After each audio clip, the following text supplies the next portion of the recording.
umumiy maydon 65 metr kvadratdan tashkil topgan, yevro ta'mirlangan, ikki tomonlama proyektdagi 3 xonali xonadonimiz sotuvga chiqdi. Asosiy kirish qismidan kattagina koridor, proyekt bo'yicha birinchi sanuzel, kuxnya, asosiy mehmonxona, ikkinchi sanuzel va birinchi va ikkinchi yotoqxona qismlari. Ko'rishni yotoqxona qismidan boshlaymiz. Ichki eshiklarimiz zakaznoy MDF, devorlarimiz mo'ysha aboylarda ishlov berilgan, turetsiz radiatorlarimiz o'rnatilgan, derazalarimiz 2 qavatli akvaplast romlardan.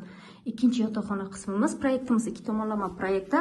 Manzilimiz Buxoro shahar, Shayxul Olam masjidi yon tomonda joylashgan 5 qavatli g'ishli domning 4-qavati. Proyektimiz ikki tomonlama proyektda. Asosiy mehmonxona qismimiz ideal holatda. Maktab bog'cha hamma narsa dostupni joyga joylashgan. Asosiy sanuzel qismi to'liq kafil qilingan va kuxnya qismimiz.